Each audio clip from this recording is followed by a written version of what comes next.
Imagine this. You're standing in ancient India. The scent of sandalwood drifts through the air as temple chants rise like a current. The rivers glisten beneath sacred banyan trees. And when you look up, not at birds or clouds, but at massive flying cities, golden crafts with rotating rings of light descending from the sky like divine thunder, your breath catches. These were the Vimanas, chariots of the gods, described in ancient Hindu texts not as poetic symbols, but as literal machines. Some soared like eagles, others floated like giant palaces and cities with thousands of lights at night. And some fell, crashing down with the force of 1,000 suns, leveling forests, scorching earth. It was as if the gods themselves were at war. Indeed, many ancient Indian scriptures describe these sky-borne crafts unleashing beams of fire, launching missiles, and engaging in fierce aerial battles. When they plummeted to earth, destruction followed. Entire cities vanished, mountains cracked, the sky burned. It was not myth, it was warfare, seen through the eyes of ancient man. And not just in India, across the ancient world, from the temples of India to the pyramids of Egypt, from Sumerian ziggurats to the stepped cities of the Maya, legends tell of beings who descended from the heavens, wielding technology far beyond our comprehension. These gods shaped the destiny of early humanity with tools that looked like magic, but may have been advanced science. According to one provocative theory, the mythological pantheons of Earth were not isolated fabrications of culture, but cultural memories of a shared, ancient contact. The Sumerians called them the Anunnaki, sky-faring giants who came from the stars to mine gold and alter human DNA. In India's Vedic tradition, they were the Asura and Devas, celestial houses locked in interstellar conflict. Different names, same origin. Take Enki, the Sumerian god of water, wisdom, and creation. In the Vedic tradition, he seems most closely mirrored by Varuna, the ancient god of oceans and universal law, or by Shiva, the god of transformation, sacred knowledge, and rebellion. Like Enki, Shiva is associated with serpents, rivers, cosmic balance, and secret science. Both figures are portrayed as guardians of sacred truth, acting outside the rigid order imposed by their fellow gods. His half-brother, Enlil, lord of the sky and divine command, reflects aspects of Indra, the thunder-wielding warrior king of heaven. Enlil, like Indra, is a strict upholder of celestial law, quick to judgment and aligned with cosmic authority. Above them stood Anu, the sky king and patriarch of the Anunnaki, whose presence resonates with Brahma, the distant creator god of Hindu cosmology. His queen, Antu, may correspond to Saraswati, goddess of knowledge, speech, and the flow of cosmic wisdom, alongside Sumerian princess Ninhursag mirrors this Vedic identity and title later as well. Others in the Anunnaki pantheon find parallels as well. The fierce and passionate Inanna, goddess of love and war, bears striking resemblance to Durga or Kali, the divine feminine in her wrathful and liberating forms. Utu Shamash, the sun, god, and divine judge, aligns with Surya, while Nanar, the lunar god, mirrors Chandra. And yet there is another layer to these identities, one often overlooked. In both Sumerian and Hindu traditions, divine titles and names were not fixed to individuals alone, but could be passed down or assumed by descendants. Just as kings take the names of their ancestors, so too did the Anunnaki and the Devas. A son might bear the same title as his father, continuing the legacy under the same divine name. Over time, the deeds of one were merged with the stories of another, and what was once a specific being became a lineage, a role, or a cosmic office. This is why one Enki may be remembered as Varuna in one era, and his descendant under the same name in another. This is how Marduk, son of Enki, may take on attributes of his father, and be remembered in other traditions as Kartikeya, or even as a later form of Shiva himself. It is not one-to-one, but a lineage of masked identities, shaped by power, politics, and time. The ancient Indo-Aryans, also known as the early Vedic people, were speakers of an Indo-European language who migrated into the Indian subcontinent from the Central Asian steppes around 1500 BCE. They brought with them early Vedic Sanskrit, along with spiritual practices and cultural traditions that would lay the foundation for what would later evolve into Hinduism.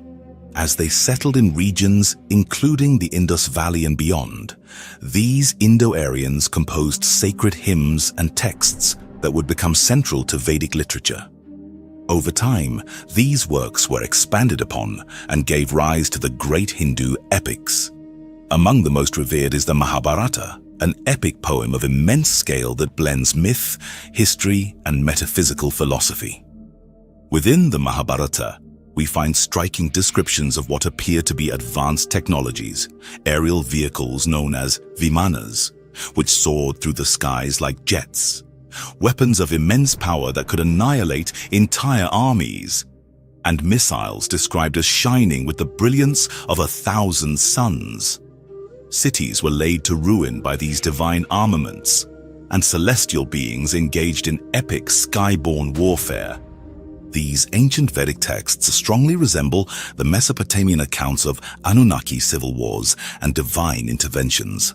Rather than being disconnected myths, they may be fragmented memories of real, interstellar advanced ancient alien conflicts, retold across generations and continents, such as the lush Indus Valley civilizations. This idea gained modern traction when J. Robert Oppenheimer, father of the atomic bomb, famously quoted the Bhagavad Gita after the first nuclear test. "Now I am become death, the destroyer of worlds." When asked if this was the first nuclear explosion, he replied, "Yes, in modern times." His cryptic words hint at a deeper, more ancient history of technological warfare, one described in India's epics and echoed in ruins found at Mohenjo-daro and Dvaraka, where signs of intense radiation and vitrified stone puzzle archaeologists to this day. One of the most intriguing links between myth and cosmos comes from the Vega star system, known as Olmika. It is home to 12 colonized planets, including Adara, once inhabited by a tall, noble race known as the Adari, a branch of the ancient Tal-Lyran beings. Fleeing war with the reptilian Chiakahar Empire, the Adari settled temporarily on Earth in early prehistory, particularly in the regions of ancient India. Their blue-toned skin, luminous appearance, and flowing robes became enshrined in Indian art and mythology, remembered as the sky gods, celestial beings with divine weapons and flying chariots. In time, interbreeding with Earth elites and battles with rival alien factions forced their retreat, but their legacy endured in the stories of Krishna, Rama, and other divine avatars. Perhaps the stories of gods and monsters were never fantasy at all. Perhaps they are encrypted memories of extraterrestrial visitors, immortalized in myth, misunderstood by time, and rediscovered now as pieces of a forgotten cosmic history. The Mahābhārata, India's great epic, is more than a story about royal cousins. It tells of a divine, interdimensional war between the Pandavas and Kauravas, our cousins fighting for the throne. If you compare this to the ancient Anunnaki Sumerian story, the two sides match two rival families of two brothers. Pandavas are like the Enlilites, the followers and relatives of Enlil, who believed in law, order, and duty to the divine plan. Kauravas are like the Enkites, followers and relatives of Enki, who believed in personal power, knowledge, and bending the rules. Driven by karma, celestial weapons, avatars, and cosmic guardianship. When compared to ancient Sumerian myths, striking parallels appear. Divine brothers leading rival factions, manipulating human destiny in massive wars. Kurukshetra war wasn't just political, it mirrored a cosmic showdown, much like the ancient wars between Enki's and Enlil's supporters. Throughout Earth's ancient past, a cosmic narrative unfolds, one preserved in the epic tales of the Mahābhārata, in Sumerian tablets, and in the ruins buried beneath desert sands and sacred rivers. What we call mythology may be fractured memories of an age when extraterrestrial gods walked among mortals, wielding impossible technologies and shaping the fate of civilizations. These beings, known to the Sumerians as the Anunnaki and to Vedic tradition as the Devas and Asuras, passed down their titles, their knowledge, and their conflicts through generations, until they became enshrined as gods in human memory. Among these stories, none is more vivid than the battle between Krishna and King Salva, a confrontation that reads more like a futuristic war than ancient myth. As the conflict raged, Krishna, a being described with divine power and celestial vision, launched his counterattack. In desperation, Salva unleashed the full potential of his Vimana. Krishna responded with weapons described as arrows, but these arrows glowed like the sun and unleashed blinding explosions. He launched a series of attacks, disabling Salva's Vimana mid-air, sending it crashing into the sea. Salva survived the fall and charged Krishna on foot, only to be struck down by Krishna's radiant discus, a rotating weapon of devastating energy. But this was... In Vedic stories, Manu receives the same warning from Matsya, the fish avatar of Vishnu. The parallels are unmistakable: a cataclysmic deluge, a chosen survivor, a boat, and a civilizational reset. Whether caused by planetary upheaval or deliberate destruction, the flood marked a turning point in the control and evolution of humanity. And beneath the flood myths and battles lies a deeper truth: humans may not have evolved alone. In the Mahābhārata, divine children such as the Pandavas are born through invocation, bypassing traditional reproduction. Karna is conceived by the sun god Surya, without physical union. These events, miraculous births from celestial beings, may be remnants of advanced reproductive technologies used to introduce specific bloodlines or hybrid species. In Sumerian records, Adapa, the first man, is genetically engineered by Enki, a prototype human created in defiance of the god's law. These are not coincidences, but signs of planetary genetic stewardship, hidden beneath religious symbolism.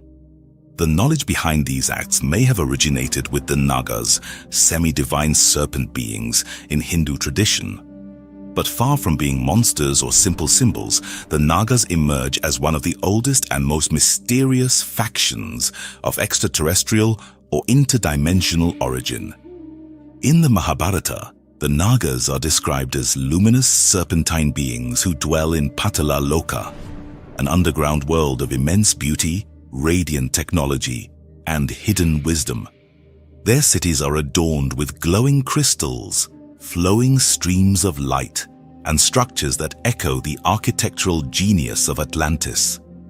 They are deeply connected to cosmic order, spiritual initiation, and DNA symbology, especially the coiled serpent, which mirrors the double helix of human genetics. The Nagas are neither fully benevolent nor malevolent.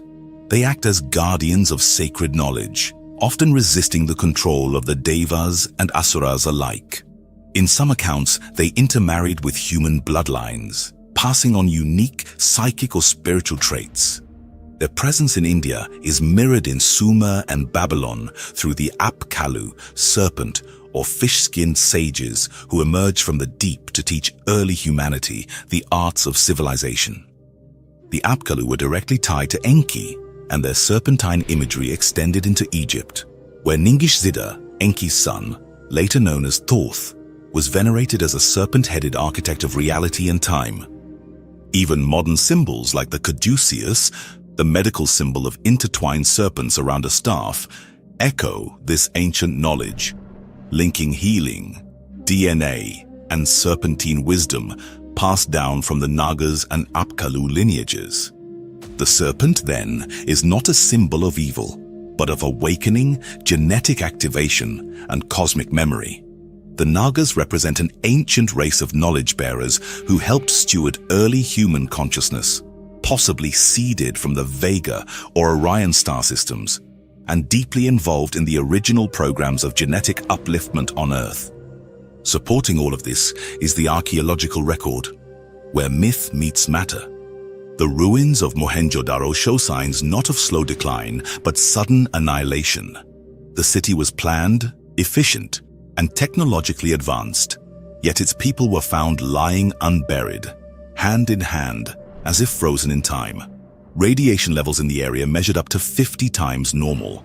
A 50-yard epicenter showed melted stone, fused materials, and levels of vitrification only explainable through extreme, focused heat, identical to that found at nuclear test sites. Other sites between the Ganges and Rajmahal hills reveal stone turned to glass. Vitrification caused not by volcanoes, none exist nearby, but by heat surpassing 10 million kelvins, consistent with nuclear detonations. And then there's Lona Crater near Mumbai, a 2,100-meter-wide depression in volcanic basalt formed roughly 50,000 years ago. It shows shock pressures exceeding 600,000 atmospheres, but no meteor debris has ever been recovered. Its formation, still unexplained by geology, matches conditions produced by nuclear-scale blasts. All of this, myths, texts, ruins, radiation, melted glass, tells a singular story. Human history is older, deeper, and more cosmic than we've been led to believe. Wars were fought in the skies, civilizations were engineered, destroyed, and rebuilt. The gods were not gods, but advanced beings from other worlds, passing their roles and names down through generations, remembered now as Krishna, Enki, Indra, Thoth, Varuna, and guarded from the shadows by serpentine custodians like the Nagas. The Mahābhārata is not just epic poetry.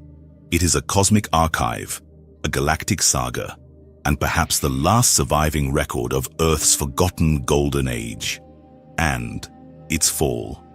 Krishna, an avatar of Vishnu, supported the Pandavas and served as Arjuna's charioteer and guide.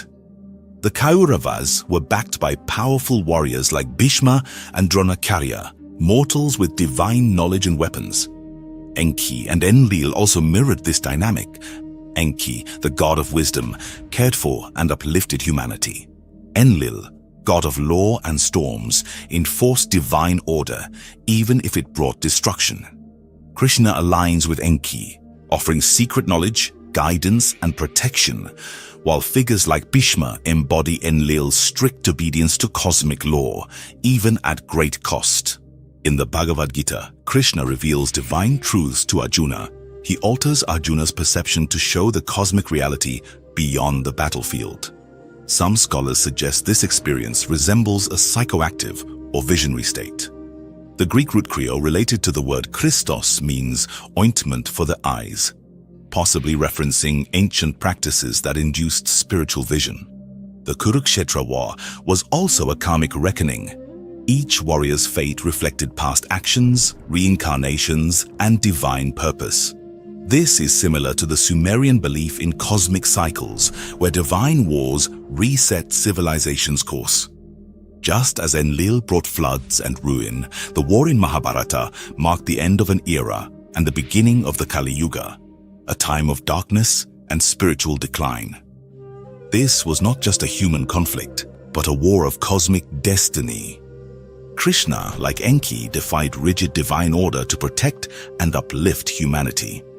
In Sumerian texts, Enki warned Atrahasis of the flood and helped humanity survive. Krishna did the same in his time, breaking the rules when needed, bending fate, and guiding mortals toward greater wisdom. His dual nature as both trickster and savior reflects Enki's legacy. Krishna uses cleverness, love, and power to ensure justice, not through control, but through deep involvement. Both Krishna and Enki are divine beings who chose to stand with humanity, not above them, but among them, as teachers, protectors, and allies in the face of cosmic upheaval. Another amazing narrative in Hindu texts that connects to Sumerian myths is Draupadi's Vastraharan disrobing, which echoes the trials of Inanna's descent into the underworld in Sumerian mythology. Like Inanna, Draupadi is stripped of her dignity, humiliated in a male-dominated court, and left vulnerable in a place of absolute powerlessness. In Sumerian text, Inanna, in her descent, is systematically stripped of her garments and divine insignias, standing naked before the judges of the underworld, much like Draupadi before the Kaurava court. Yet, both figures call upon divine power and are ultimately saved. In Draupadi's case, Krishna intervenes, providing her an endless stream of fabric, preventing her dishonor. This moment transforms humiliation into divine justice, just as Inanna, after her suffering, returns reborn and exacts her vengeance upon the world above. Draupadi's wrath following this event mirrors Inanna's fierce vengeance, embodying the archetype of the wronged goddess who rises to enact divine retribution. Both figures transcend their suffering to reshape destiny, standing as testaments to the unbreakable power of the divine feminine.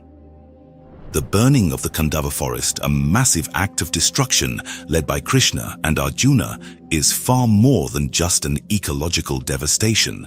It is a symbolic cleansing of karmic residue, much like the great floods of Sumerian mythology. In Sumerian texts, Enlil's flood is meant to purge humanity of corruption, resetting the cosmic order. While Krishna is not acting in wrath like Enlil, the fire that consumes Khandava serves a similar purpose. It is a purification, a necessary destruction that clears the old to make way for the new. Furthermore, the Khandava burning is not merely about physical destruction, but about the transformation of reality itself. The forest was home to ancient beings, celestial creatures, and even gods, symbolizing deep-seated karmic entanglements. Krishna's orchestration of this event suggests a deeper cosmic intention, removing old energies to usher in the new age. This is akin to the role of Enki and Enlil in shaping human fate, whether through divine floods, plagues, or direct intervention.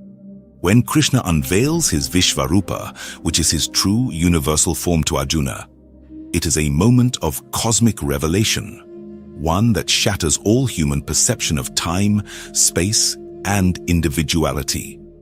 Arjuna sees the past, present, and future collapsed into one. All of creation, destruction, and rebirth occur simultaneously in Krishna's boundless form.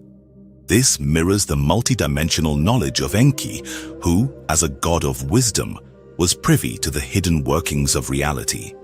In Sumerian tradition, Enki was known as the god who understood the true fabric of existence, possessing knowledge of the divine cosmic decrees that govern the universe.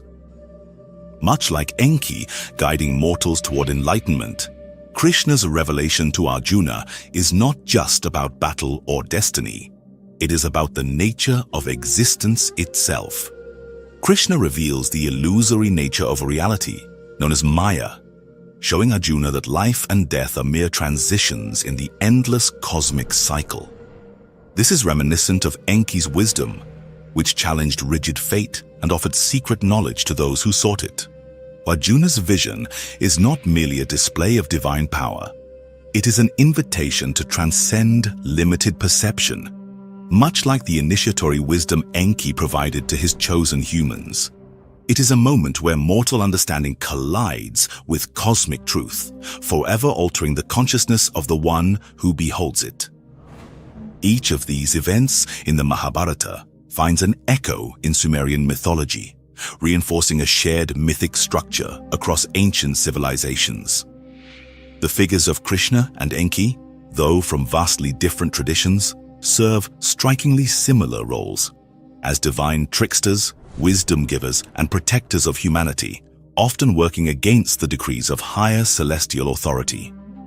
Similarly, the archetypal trials of Draupadi and Inanna, the purging fires of Khandava and Enlil's flood, and the cosmic vision granted to Arjuna and Enki's hidden knowledge all reveal an underlying universal story. One where gods intervene in human fate, guiding, testing, and ultimately reshaping the destiny of the world. Across millennia, different names have been given to the same archetypal forces. Perhaps the Anunnaki and the Devas are not separate species, but splintered memory of one original race, the Pa-Tal, the seeders of life across galaxies. Their descendants warred, some aligning with Orion or Draco empires as Enlil or Indra did, others choosing evolution and spiritual uplift as Enki or Krishna did. Earth was their battleground, humanity their shared project. The Mahābhārata, like the Enuma Elish, is not merely an ancient epic. It is a fragment of a shattered mirror, a broken piece of a far greater cosmic memory, refracted through the cultures that preserved it.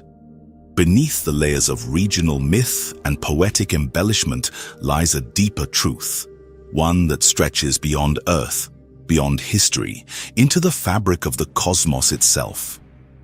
The sages of Bharat and the priests of Sumer may have spoken in different tongues, but they read from the same stars.